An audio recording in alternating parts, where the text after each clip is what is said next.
watching the station covering all of the DMV. This is DC News Now. And good afternoon. Thank you for joining us here for the news at noon. I'm Tosin Fakile, filling in for Mark Hall on this Friday. We're going to get a check of your forecast right now and checking in with weather forecaster Brittany Ward. And Brittany, those sunny 70 temps, they have moved away. Oh, yes, they have, Tosin.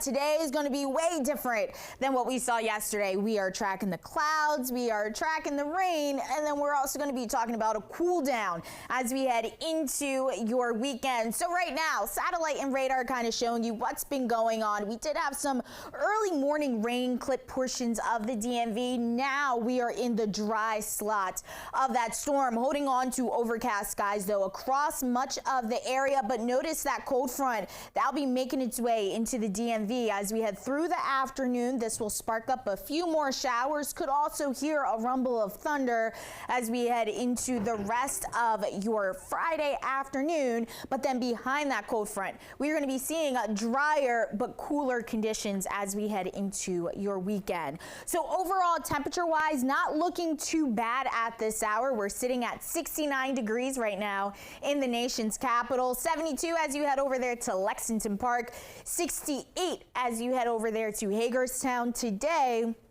will be another day where temperatures will be above average for this time of year. And then it looks like to ring in the spring season, that's when cooler air will return to the DMV. So keep it here. We'll have a full breakdown of that forecast coming up.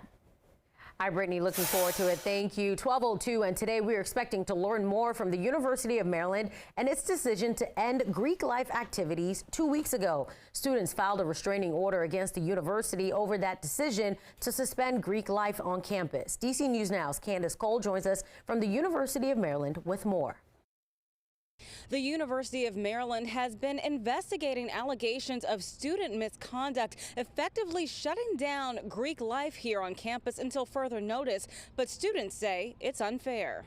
The University of Maryland shut down all activities for new members of Greek organizations indefinitely following reported concerns of hazing during pledge events and parties. The move came after UMD sent a letter to its Greek organizations on March 1st, while also demanding students comply with the university's investigation or face disciplinary action. But students are fighting back. Earlier this week, 4 fraternities filed a petition for a restraining order against the University of Maryland. A hearing on that is set for Monday, and claims the university's threat to students who refuse to participate with the investigation, quote, runs afoul to basic notions of due process because officials didn't actually suggest any wrongdoing. We spoke with a sorority member on UMD's campus about the investigation. She didn't want to be identified, but says the whole thing is unfair. I understand that it's like for the safety of us, but I think that there's a different way that they could have gone about it, like maybe giving us more information or just like keeping us more in the loop. We really don't know anything at all. And according to a University of Maryland spokesperson, 21 fraternities and 16 sororities have been impacted by this investigation. We'll bring you the latest updates as we get them. Reporting in College Park, Candace Cole, DC News Now. All right, Candace, thank you for that update. New at noon, a Jeep reportedly involved in a shooting with police in Southeast D.C. was found abandoned in Northeast. Officials say no one was injured. D.C. police say the Jeep you see here on your screen is believed to be the one involved in the shots fired incident. They say it was later abandoned in the 200 block of Kenilworth Avenue in Northeast. Officers say they were on the 4600 block of Martin Luther King Jr. Avenue when they say shots were fired at them. They then say a woman in a stolen silver Jeep with Virginia tags took off. Police are searching for the suspect. And once again, ATMs have been found in Watts Branch Creek in D.C. This is video of 2 ATMs in the water in February last year. ATMs were found in the same creek. Stay with DC News Now for more on this developing story. Well, 12:05, there are new developments in that massive quarry fire in Rockville, Maryland. You're looking at that scene right there. Plumes of smoke could be seen for miles in that area. Officials say the fire started and several oil tankers went up in flames, and those flames drew a massive response and raised air quality concerns. Our Yamari Sase has more from Rockville. We could kind of feel the smoke, smell the smoke, and then we came out and saw there's such a lot of smoke. Shashi Belamkunda was surprised when he came out to this.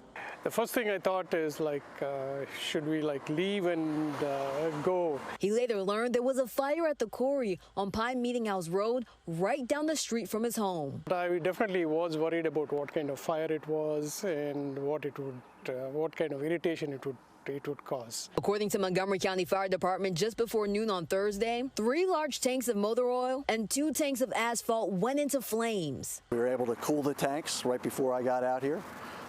As a result, they were able to apply the foam, and with the assistance of the facilities management, we surrounded it with sand, ample amounts of sand and gravel here on the site, so the fire is controlled, contained, and essentially out. The heavy smoke seen miles away raised health concerns for neighbors. So many people here, people are walking around, and I'm worried about the air quality. We did monitor the smoke conditions, and our advice to the area residents was, treat this as a bad pollution day. Officials say thankfully there were no reported injuries, and now it's time to clean up. Reporting for DC News Now, I'm Yamari Sase. Virginia Governor Glenn Youngkin says the budget passed in the Democratic-controlled General Assembly takes the state, quote, backwards. A major point of contention for Youngkin, the budget leaves out a proposed arena for the Wizards and the Caps in Northern Virginia. The governor says it would create 30,000 jobs and have a $12 billion economic impact. But Democrats say Youngkin's original budget would have cut taxes for the rich. Because this project generates so much cash flow for the Commonwealth of Virginia. They didn't even look at it in the Senate. Record investment in higher education, in K-12 education, and that's what Virginians want. The governor has until April 8th to amend the budget. If the General Assembly rejects those amendments, Youngkin could be forced to veto the budget entirely, potentially putting Virginia on track for a shutdown. Meanwhile, in Loudoun County, the Board of Supervisors rejected a massive data center proposal. The proposed Belmont Innovation Campus development along Belmont Ridge Road is zoned in part for data centers, but the landowners wanted to build more. Board members raised concerns about strains on the power grid. This project would have contributed to the need for additional high-voltage power lines. At some point, we have to say stop. We do not have enough power to power the data centers we have. We certainly do not have enough power going forward to power the additional 41 million square feet. The remaining land is still zoned for homes to be built. Well, the Sam Howell chapter is over in Landover. The Commanders agreed to trade away last season's starting quarterback to the Seattle Seahawks. The Commanders also sending a 4th and 6th round pick to Seattle. In return, Seattle sent the Commanders a 3rd and 5th round pick. Last season, Howell passed for nearly 4,000 yards while throwing 21 touchdowns and 21 interceptions as a rookie. He will now have to compete for a starting job on the Seahawks. Happening now, the ACC men's basketball tournament underway at Capital One Arena. The semifinals tip off starting at 7 o'clock tonight. The University of North Carolina matches up with the University of Pittsburgh in the first game. The University of Virginia takes on North Carolina State at 9:30. Now, the winners will face off in the tournament championship tomorrow at 8:30 for an automatic bid into the March Madness tournament. Well, peak bloom is inching closer and closer at DC's tidal basin, and people in the area are taking the time to say goodbye to a beloved tree that's seen a final bloom season. Yeah, that's right. We're talking about Stumpy. Right there on your screen, Stumpy will be removed once the National Park Service starts making some major repairs to the tidal basin seawall. Now, Stumpy is one of over 100 trees that will be uprooted. 140 of those Japanese trees will be uprooted. And we spoke to one Stumpy fan who says this is just a new beginning for the trees.